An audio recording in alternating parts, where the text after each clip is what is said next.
सभी को राम राम। मैं हूं अंकित सिंह। अभी हाल ही में 24 नवंबर को संभल में जो घटना हुई वह अत्यंत शोकनीय है, जिसमें 5 युवकों ने अपनी जान गंवाई। इसके पीछे का मुख्य कारण क्या था वह आपको बताते हैं। संभल में कोर्ट के आदेश के बाद वहां की शाही जामा मस्जिद में सर्वे के लिए टीम गई, जहां पर टीम के द्वारा सर्वे किया गया और इसी सर्वे के बीच वजू खाने में भरा हुआ पानी बाहर निकलवाया गया और उस पानी को बाहर निकलते देख पूरे क्षेत्र में यह झूठी अफवाह फैला दी गई कि कोर्ट के बिना अनुमति के वहां पर सर्वे के साथ खुदाई भी चल रही है।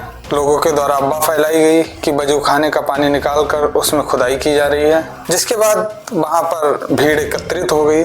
पुलिस के द्वारा और शासन प्रशासन के द्वारा वहां पर लोग व्यक्तियों को काफी समझाया गया और उस पूरी भीड़ को यह समझाया गया कि सिर्फ और सिर्फ सर्वे किया गया है, मस्जिद में किसी भी प्रकार की खुदाई नहीं की गई है।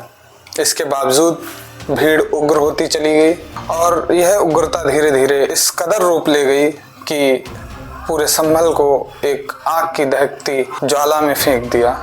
पूरे संभल की व्यवस्थाएं अस्त व्यस्त हो गईं। वहां पर लोगों की निजी संपत्तियों को भी हानि पहुंचाई गई और उसके बाद कई एक जगह आगजनी की गई और उसके बाद पुलिस प्रशासन की जितनी वहां पर गाड़ियां गई हुई थी उन सभी गाड़ियों को चुन चुन कर आग के हवाले कर दिया गया। पूरा संभल जलता हुआ दिखाई दिया, जिसके बाद शासन प्रशासन ने मोर्चा संभाला और लोगों के द्वारा आरोप लगाया गया कि पुलिस के द्वारा सीधी फायरिंग की गई, जिसमें 5 युवकों की मौत हुई। वहीं पुलिस के द्वारा इस बात में कहना है कि जो भीड़ के द्वारा फायरिंग की जा रही थी उन्हीं में से आपस में ही उनकी गोलियां लग गईं, जिसके बाद उनकी मौत हुई। पुलिस के द्वारा 700 से 800 लोगों पर अज्ञात नाम में मुकदमा पंजीकृत किया गया है और शासन प्रशासन के द्वारा अपील की जा रही है कि वह शांति व्यवस्था बनाए रखें। पूरे संभल के इंटरनेट को बंद कर दिया गया था। फिलहाल अब स्थिति नियंत्रण में है।